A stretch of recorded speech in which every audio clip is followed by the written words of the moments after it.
Добрый день, мои дорогие! Добро пожаловать ко мне на кухню! Сегодня готовим пончики. Легкие, нежные, воздушные, сладкие, знакомые с детства. Пончики – это любимое лакомство всех детишек. Да и взрослых, честно говоря, тоже. Я тоже очень люблю пончики, готовила бы их себе часто, но готовлю редко, поскольку пончики очень калорийные, но очень вкусные. Приготовим?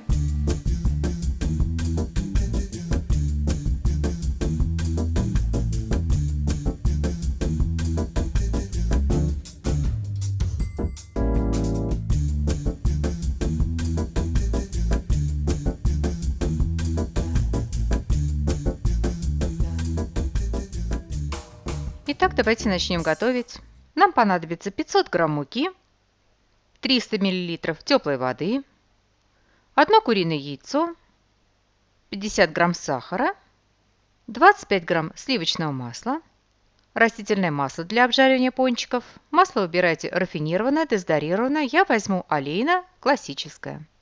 15 грамм свежих дрожжей, либо 4-5 грамм сухих и неполная чайная ложка соли. Дрожжи раскрошим, добавим немножко теплой воды, размешаем, чтобы дрожжи полностью растворились. Сюда же просеем 2-3 столовые ложки муки, добавим немножко сахара и размешаем. Должно получиться не густое тесто, по консистенции примерно как тесто на оладьи. Если тесто будет с комочками, ничего страшного, они потом разойдутся. Накрываем и оставляем в тепле минут на 20. Дрожжи должны активироваться, и наше тесто должно подняться пенной шапочкой. В оставшуюся по рецепту воду всыпаем соль, сахар и размешиваем, чтобы полностью растворились. Замешиваем тесто, вливаем сюда раствор соли, сахара, размешиваем. Добавляем разболтанной вилочкой яйцо. И затем постепенно добавляем муку, замешиваем мягкое тесто. Тесто для пончиков должно быть очень-очень мягкой консистенции, поскольку в этом основной залог, основной секрет вкусных пончиков. Просеиваем муку, размешиваем. Вот такое мягкое липкое тесто у меня получилось после того, как я вмесила в тесто всю необходимую по рецепту муку. Добавляем растопленное, но не горячее сливочное масло. Вместо сливочного, конечно же, можете взять растительное. Но сливочное масло добавит пончикам вкуса, поэтому очень рекомендую готовить их все же со сливочным. Выкладываем тесто на сухую рабочую поверхность без муки. Миску слегка смазываем растительным маслом. Мягкое тесто неудобнее всего месить по французской технологии, я уже много-много раз ее показывала. Тесто подхватываете, вытягиваете, складываете, переворачиваете. Опять подхватываете, вытягиваете, складываете, переворачиваете. И так примерно 5-7 минут. Если вам эта технология вымешивания теста кажется сложной, неудобной, пожалуйста, месите так, как вам удобно. Периодически подбирайте тесто скребочком для того, чтобы тесто месилось равномерно, без непромеса. Вот такое мягкое живое тесто у меня получилось в результате. Оно подвижное, липковатое, но с другой стороны очень липким его назвать нельзя. Оно как мягкая резиночка, отстает от рук и стола, оставляя их чистыми. Тесто собираем, кладем в миску, руки слегка смазываем растительным маслом, тесто округляем. Для этого собираем края теста к центру, как бы их подворачиваем. Тесто переворачиваем. В результате получается вот такой красивый ровный шарик теста. Накрываем и оставляем в тепле для подъема. Тесто у нас должно удвоиться в объеме. Обычно на подъем теста уходит примерно 1,5 часа. Если у вас есть время, подошедшее тесто можно обмять и дать ему подняться во второй раз. Если времени нет, то после того, как тесто поднимется, его можно сразу разделывать и печь пончики. У меня время есть, поэтому я тесто обминаю. Делаю это вот таким образом. Накрываем и оставляем в тепле еще примерно на час. Во второй раз тесто подойдет значительно быстрее. Рабочий стол смазываем растительным маслом, выкладываем тесто и делим в зависимости от желаемого размера пончиков. При делении старайтесь тесто особо не мять. Оно очень мягкое, нежное. Старайтесь сохранить газ, накопленный в тесте в процессе брожения. Кусочки теста очень нежно округляем. Тесто липковатое, поэтому я постоянно буду смазывать руки растительным маслом. Пленочку, которой будем накрывать тесто, также слегка смазываем растительным маслом, чтобы она не прихватилась к тесту. Накрываем и оставим минут на 20.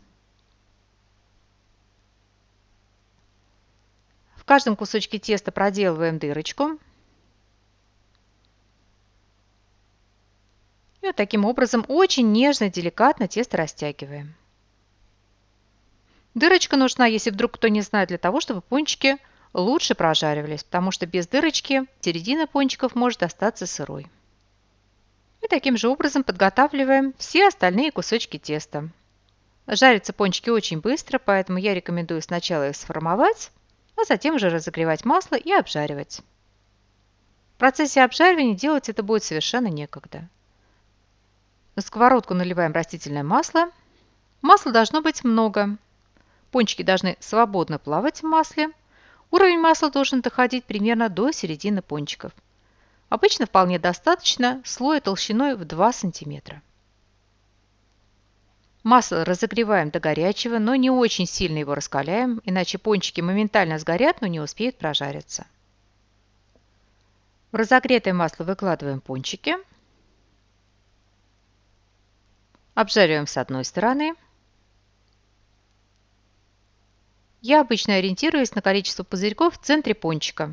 Как только пузырьков становится меньше, кипение становится не таким интенсивным, это значит, что пончики подзажарились, их можно переворачивать.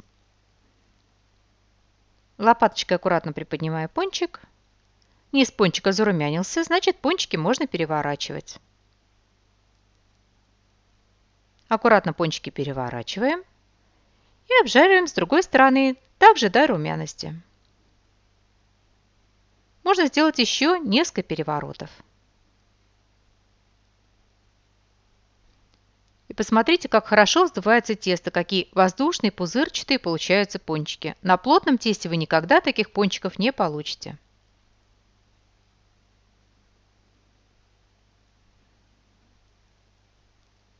Обжаренные пончики достаем. Даем стечь маслу. Пончики выкладываем на бумажные полотенца для того, чтобы удалить излишки масла. В разогретое масло выкладываем очередную порцию пончиков и также их обжариваем.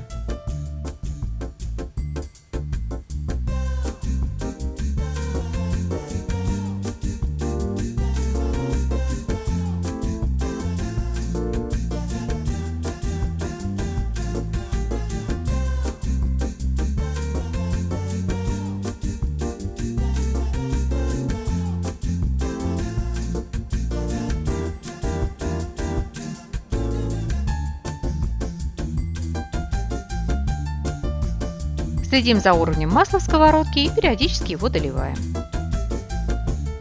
Всего из этого количества теста у меня получилось 17 больших пончиков. Вот такая гора. Тесто не очень сладкое, поэтому при желании пончики посыпаем сахарной пудрой. Вот такие они красивые на разломе.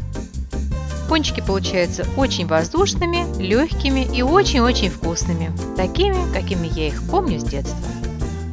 Итак, наши пончики готовы, и мне остается традиционно пожелать приятного чаепития. Приготовьте, попробуйте. Очень надеюсь, что они вам тоже понравятся. Спасибо, что были со мной, смотрели видео. Всего вам самого-самого доброго. До новых встреч, до новых видео.